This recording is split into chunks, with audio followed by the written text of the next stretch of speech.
imagined myself cutting his head. Gusto ko, ganun din ang gusto ko gawin doon sa mga, gusto ko, ang galing yung ulo niya ba?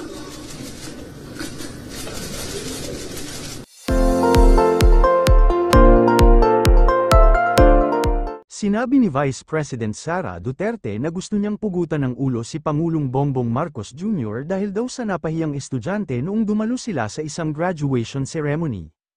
Ikinwento ito ng Vice Presidente sa isang press conference nitong Biyernes 18 ng Oktubre. Sabi niya, dumalo raw sila ni PBBM sa isang graduation ceremony noon, bago niya ikwento ang nangyari. Alam naman daw ni VP Sara na may inappropriateness sa ginawa ng bata.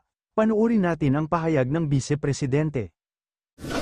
Magkasama kami nag-attend ng isang graduation. Truthfully, I wasn't feeling well. Kasi kinukulam nila ako. Andiyan na sila, umabot na sila sa kulam. Nagsama-sama na silang lahat. Kinukulam pa nila ako. So I wasn't feeling very well. Pero I had to go. Kailangan ko pumunta. Kasi para naman sa graduates yun. Hindi para sa akin yun. That's their happiest day.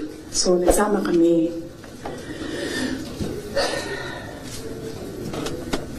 Nagsama kami.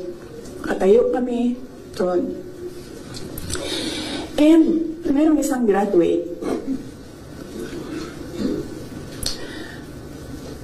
Na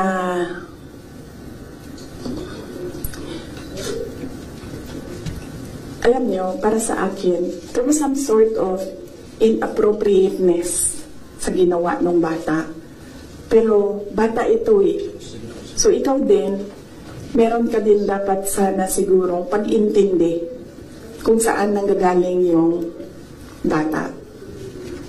And ang reaction mo, ang response mo, should be so that the child will learn a lesson. So meron isang graduate. Sabi ng graduate, Mr. President, can I have your watch as a graduation gift?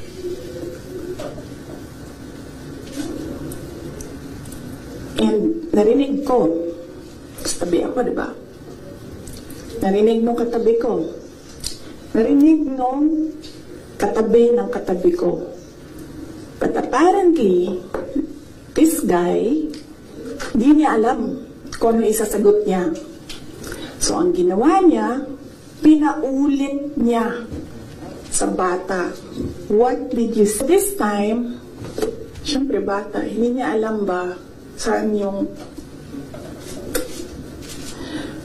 inulit ng bata. Louder this time.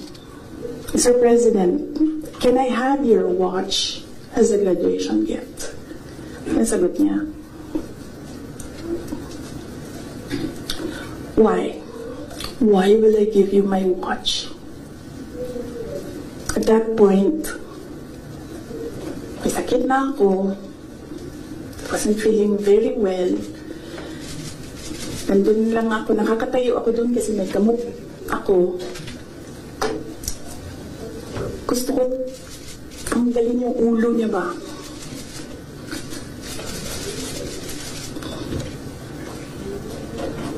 I realized, toxic na yung relationship.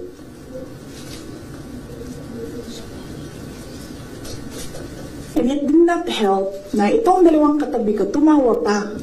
Pinagtawanan pa nila yung bata. And I saw the humiliation sa face ng bata. I wanted to help him. Gusto ko sabihin sa kanya, itong relo ko na lang, relo ito ng Vice President, ito relo ng Presidente, pero I hope this will do. And then I realized na baka mas lalong mapahiya yung bata if I do that. So I just imagined myself cutting his head. Gusto ko Ganun din ang gusto ko gawin doon sa mga katabi ko. So, na-realize ko, toxic na ito.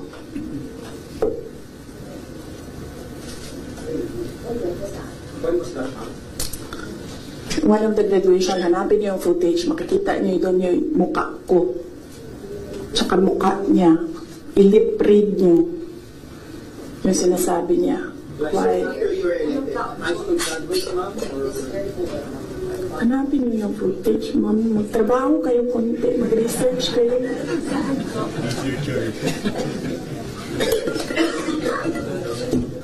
So, gusto ko sabihin sa kanya, bago ko tanggalin ang ulo mo, yung batang yan yung magpapakamatay para sa bayan natin.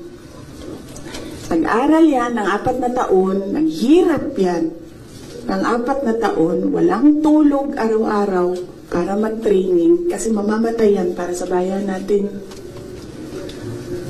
Yan yung batang yan ang mapuputulan ng daliri diyan sa fiasco ninyo sa West Philippine Sea. And then, I'll kiss him. So, doon, na-realize ko, toxic na, diba? Ganyan na yung imagination mo. Ang imagination mo, sinasakal mo na yung tao. And then I said, this is over. Tapos na.